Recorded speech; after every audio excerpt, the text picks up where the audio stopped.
त्यांनी पुढे आपण थोडं आवाज आवाज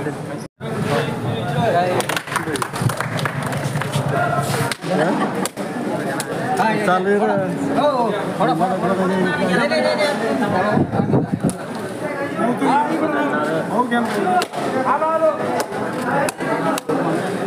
सत्तावीसशे 2800 3000 रुपये 3000 रुपये 3100 रुपये 3100 रुपये 3100 रुपये 3100 रुपये 3200 रुपये 3200 रुपये 3200 रुपये 3300 रुपये 3300 रुपये 3300 रुपये 3500 रुपये 3600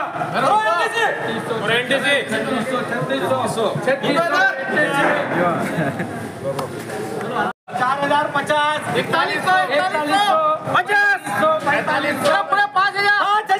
हजार नहीं भाई 5100 रुपये पाटे मागो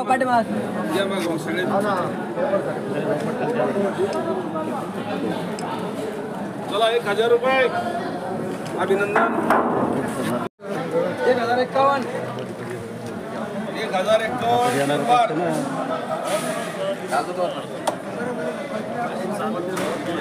शेतकऱ्यांना कष्ट त्या ठिकाणी जाऊन असेल इतर खर्च असेल जेवणा खावण्याचा त्याची पण बचत या बाजारपेठेच्या माध्यमातून आपल्या सर्व शेतकऱ्यांची होईल. तरी मी पुन्हा एकदा सर्व संचालक मंडळाचे व कर्मचारी वर्गाचे शेतकऱ्यांच्या वतीने अभिनंदन करतो व यानंतर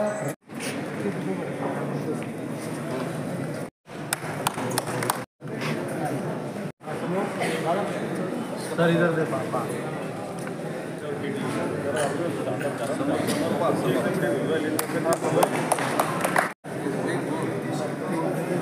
सर इकडे बघा सर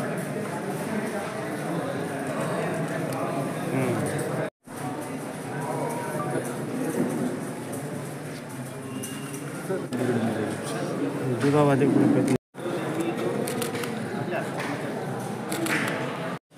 हा सर समोर सर ते चेअरमन कोण आहे सदस्य अशोकाबा साळुंखे यांचा सत्कार मी स्वतः करतो.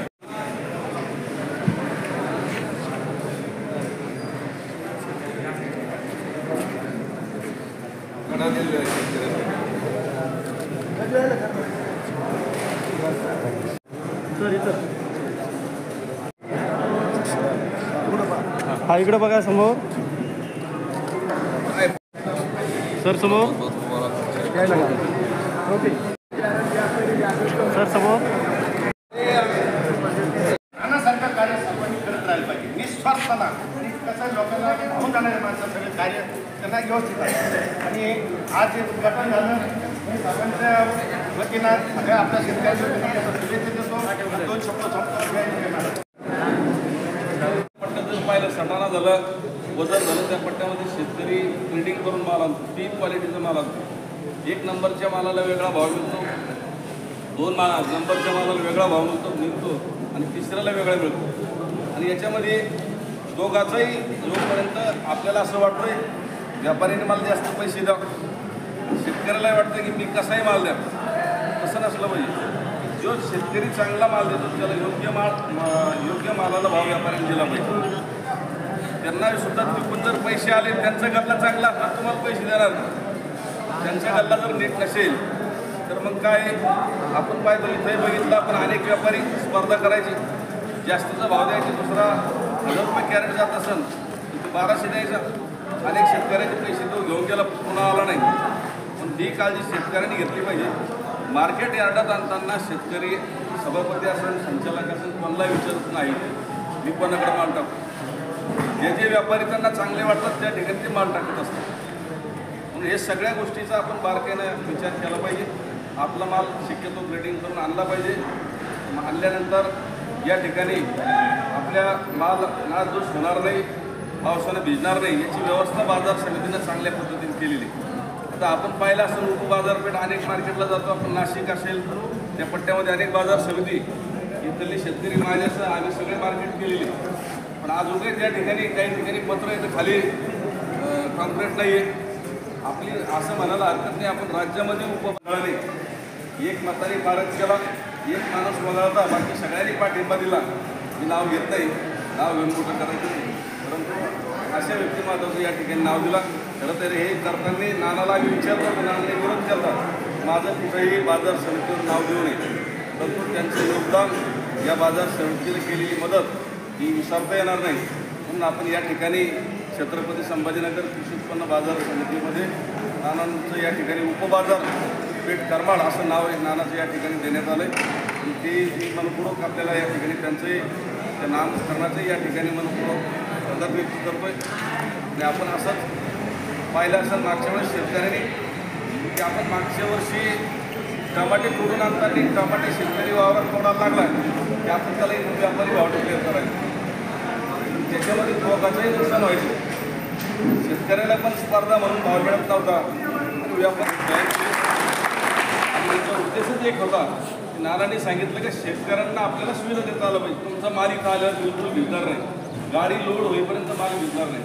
म्हणून या ठिकाणी शेतकरी व्यापारी दोघा मिळून हे आपल्याला मार्केट मोडायचं, याच्यासाठी सगळ्याचं योगदान महत्त्वाचं आहे. अनेकांना मागच्या काळामध्ये योगदान दिलेलं आहे. निश्चितपणाने या सगळ्या कार्यामध्ये तुमची साथ आम्हाला सगळ्याला राहिलेली आहे, पुढच्याही काळात राहील अपेक्षा या ठिकाणी व्यक्त करतो आणि थांबतो. जय हिंद, जय महाराष्ट्र. यांचं उपबाजारपेठ माननीय नामदार हरिभाऊ किसनरावजी बागडे उपबाजारपेठ करमाड या ठिकाणी आज टमाटे, डाळिंब, मोसंबी व इतरही भाजीपाल्याचं या ठिकाणी खरेदी विक्रीचा शुभारंभ या ठिकाणी करण्यात आला. मोठ्या संख्येनं या ठिकाणी व्यापारी, शेतकरी उपस्थित होते. या ठिकाणी मी बाजार समितीच्या वतीनं शेतकऱ्याला आवाहन करतो की आपला माल ग्रेडिंग करून आणावा, चांगल्या दर्जाचा आणावा, 2-3 क्वालिटीतला माल आणावा, जेणेकरून चांगल्या मालाला चांगला भाव या ठिकाणी दिला जातो आहे. या ठिकाणी व्यापाऱ्याच्याही बाजार समितीच्या वतीनं मनपूर्वक स्वागत करतो. त्यांनी शेतकऱ्याला चांगला दर्जा भाव देऊन त्यांना त्यांच्या मोबदलाही वेळेवर द्यावा, नोकरी द्यावा, अशा प्रकारचं आवाहन मी या ठिकाणी व्यापाऱ्यांनाही करतो आहे. या ठिकाणी आज मला वाटतं डाळिंबचे, अनारचे कॅरेट या ठिकाणी 5,000पर्यंत गेले, बरोबर की 5,100मध्ये या ठिकाणी आज डाळिंबाची खरेदी विक्री झालेली आहे. टमाट्याची या ठिकाणी 1,050पर्यंत टमाट्याचे दर या ठिकाणी आजचे लिलावामध्ये झालेले आहे. तसेच मोसंबीचे 3600 रुपये त्यांना 36 रुपये किलोप्रमाणे या ठिकाणी मोसंबीची बी खरेदी विक्री झालेली आहे. आम्ही सर्व संचालक मंडळाच्या वतीनं, बाजार समितीच्या वतीनं सगळं शेतकरी व्यापारी यांना खूप खूप शुभेच्छा देतो. या बाजार समितीचं आपण या ठिकाणी माल आणून चांगला भाव देऊन बाजार समितीचं नाव वाढवावं, बाजार समितीची नावलौकिक करावी. या ठिकाणी जवळपास मराठवाड्यामधून माल येतोय, जालना असेल, देऊळगाव असेल, त्याच्यानंतर इकडं अंबड, बीड, गेवराई असेल, अनेक लांब लांबून या ठिकाणी माल येतो. मागच्या वर्षी जवळपास 30,000 रोजची टमाट्याच्या कॅरेटची आवक होती. यावर्षी आमचा मानस आहे की 50,000 रोजची टमाट्याची आवक असली पाहिजे. डाळिंबची बी या ठिकाणी जास्तीत जास्त आवक असली पाहिजे. मोसंबी असेल, बऱ्याच शेतनं मागच्या वर्षी सीताफळाला पण चांगला भाव या ठिकाणी दिला आहे. म्हणून सगळ्या शेतकरी व्यापाऱ्यांना या ठिकाणी आवाहन करतो की आपण या ठिकाणी जास्तीत जास्त माल आणावा, खरेदी विक्री वाढवावी, अशी बाजार समितीच्या वतीनं शुभेच्छा देतो आणि थांबतो. जय हिंद. माझं नाव भरत शेठ सोनवणे, करमाड मार्केट बाजार समिती, उपबाजार समिती. हॅलो. हे मार्केटमध्ये जे नाशिकचा जो माल जातो त्याच्यापेक्षा सुद्धा 50 रुपये दर या मार्केटला चांगला भेटतो. आणि शेवटी शेतकरीला जवळ असल्यामुळं शेतकरीला मालाचे पैसे चांगले येतात. जो खर्च नाशिकला जो लागतो 150-200 रुपये तो खर्च वाचतो इथं. आणि शेवटी कुठलाही चेक नाही, कुठलं काही नाही, ज्या दिवशीचं पेमेंट त्या दिवशीच इथे व्यापारी करत राहतो. त्याच्यामुळं शेतकरीचाही फायदा आहे, 2 पैसे शेतकरीला चांगले होतात. आणि इथले व्यापारींना 2 पैसे, जवळचे व्यापारी राहतात त्यांना सुविधा एवढं जवळ भेटतं बुवा. लोकल मार्केट असू दे का बाहेरचे मार्केट असू द्या, लोडिंग करताना कुठलीही अडचण होत नाही. त्याच्यामुळं त्यांना योग्य भाव भेटलं, शेतकऱ्यांना बी आणि व्यापाऱ्यांना योग्य दरात माल भेटतो. त्याच्यामुळं कुठलीही काही अडचण नाही. शेतकऱ्यांना आणि व्यापाऱ्यांना काय आव्हान करणार? ते शेतकऱ्यांना आणि व्यापाऱ्यांचं तसं काही नाही. माल इथं शेतकरीने जास्तीत जास्त आणावं अशी इच्छा आहे आमचीवाली. कारण नाशिकला एक भावना आहे लोकांची, तर बाबा नाशिकला घेऊन जातात ते, तर नाशिकला 200 रुपये फास विकतो बुवा, तसं काही कुठलं काही नाही आहे. तर इथं शेतकऱ्यांना जिथं नाशिकला जो माल 1,500 रुपये विकतो, इथं 1,600 रुपये विकतो. शेवटी त्यांना 200 रुपये 150 रुपये खर्च कमी येतो आणि त्याच्यात इथं पैसेही रोख दिला जातो. कुठलाही अडचण शेतकरीच नाही. मार्केट कमिटीच्या वतीनं काय काय सुविधा दिल्या जातात? मार्केट कमिटीचं सर्व चांगलं आहे, रोड चांगलं आहे, स्वच्छता आहे, सर्व जितकं मार्केट डेव्हलप व्हायला पाहिजे तेवढं त्याच्यापेक्षा चांगलं डेव्हलप आहे. फक्त मालाची आवक कमी असल्यामुळं हीच आमची शेतकऱ्यांना सर्व लोकांना विनंती आहे बुवा, जे नाशिकला जे माल नेतात तर तुम्ही रात्याला नेतात, त्याच्यापेक्षा चांगल्या दराने इथं माल भेटल, भाव भेटल, त्याच्यातून ते जास्तीत जास्त इथं माल आणावं ही आमची इच्छा आहे. चालेल, धन्यवाद. व्यापार करतो. त्याच्या 5 वर्षापूर्वी जे व्यापार चालू होता बाबा, माल जो शेतातच राहतात इथनंच त्याचा सौदा होता आहे. आता काय झालं, शेतकऱ्यांना माल ग्रेडिंग करून समोर आणावं, इथं हेडसहित 22 किलो वजन आणावं, त्याच्या दर्जानुसार त्याचा योग्य तो भाव दिला जाईल. या परिसरामध्ये कोणकोणते पिकं आणि फळं आमच्या या परिसरामध्ये बघा, आता सध्या डाळिंब चालू होतं, तर डाळिंब थोडं संपत आलेलं आहे. त्यानंतर मोसंबी आहे, मोसंबीनंतर सीताफळ चालू होते, सीताफळ अजून टोमॅटो आहे. आता टोमॅटोची जवळपास इथं दररोजच्या मागच्या वर्षी 15 ऑगस्ट नंतर 30 ते 35 हजार होती कॅरेट. तर ह्या वर्षी तर कारण लिलाव पद्धत चालू केल्यामुळे जवळपास यावर 50 ते 55 हजार किंवा 60 हजारपर्यंत जाईल अशी अपेक्षा आहे. नाही, आता करमाडमध्ये उपबाजारपेठ सुरू केल्यामुळे व्यापारी आणि शेतकऱ्यांचा काय फायदा झाला? व्यापाऱ्यांना कसं आहे, पहिले काय होत होतं की सौदा जो होता तो शेतातच वाजायचा, भला माल मार्केट कमिटी यायला, पण सकाळी फोनवरच बाबा माझे एवढे कॅरेट आहे, हा रेट मला लागतो. आता तसं नसणार, कारण व्यापारी समोर असणार, व्यापाऱ्याला त्याच्या दर्जानुसार माल भेटणार. माल पाहून त्याचा जो योग्य, पहिले काय होतं, कारण चांगल्या मालाला तोच दर होता आणि 2 नंबर आला त्याला तोच दर राहता. आता तसं नसणार, कारण तुमचं नाव सांगा. श्यामनारायण भोसले. आहे, तुम्ही टमाटे कोणत्या गावून आणले? आणि जळगाव. आणि आता बापूने या भागामध्ये बाजार समिती सुरू केली, तुम्हाला त्याच्यापासून काय फायदा झाला? बराचसा फायदा झाला.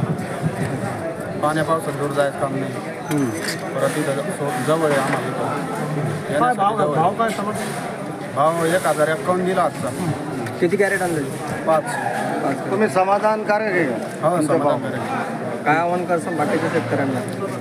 बाकीच्या शेतकऱ्याचे सगळ्यांनी मार्केट कमिटीमध्ये यावी. नाही, यापूर्वी आता इथं म्हणजे सुविधा नव्हती, तर तुम्ही पूर्वी कुठं माल विक्रीसाठी? संभाजीनगर. जागा संभाजीनगर. आता तुम्हाला कसं वाटतं इथं मार्केट कमिटी सुरू केली? तिथं आम्हाला सोपं झालं किंवा वेळ वाचून राहिला आमचा. भाव भेटतो का? माझं नाव गणेश शिवाजी भोसले, मी राहणार लाडगावचा. माझ्या शेतीमध्ये मी डाळिंब, टमाटा, सीताफळ हे पिकवतो. यापूर्वी म्हणजे इथं मार्केट कमिटीचं म्हणजे बाजार समिती नव्हती, तर मग हा माल तुम्ही पूर्वी कुठं विकायला नेत होता? ही बाजार समिती त्यावेळेस आम्ही संभाजीनगर, बाहेरचे मार्केट अमरावती, अकोला या इकडं जायचं. आता बापूंनी ही सुविधा तुम्हाला शेतकऱ्यांना इथं उपलब्ध करून दिली, तर त्याचा काय फायदा झाला आहे तुम्हाला? बापून ही सुविधा उपलब्ध करून दिला. हा फायदा असा झाला का आमचा म्हणजे शेतातला माल, ताजा माल इथं हे मार्केटला येतो आणि वेळ वाचतो आमचा. आमचं हे गाडी भाडं हे आणि हमी भाव भेटतो. म्हणजे बाहेर आज तुम्ही काय आणलं विक्रीसाठी? काय आणलं? मी आज टमाटा विक्रीसाठी आणला. आता त्याचा लिलाव पण झाला, काय भाव मिळाला त्याला आणि त्या भावावर तुम्ही समाधानी आहे का? लिलाव झाला त्याला 20 किलो कॅरेटला मला 1,000 रुपये भाव मिळाला. समाधानी मी त्या भाव. बाकीच्या शेतकऱ्यांना काय आव्हान करणार? बाकीच्या शेतकऱ्यांना आव्हान हेच करणार का चांगल्या क्वालिटीचा माल पिकवा आणि इथं आपल्या बाजार समिती बाहेर नेण्याऐवजी आपल्या मार्केटला घेऊन या. चालेल, धन्यवाद.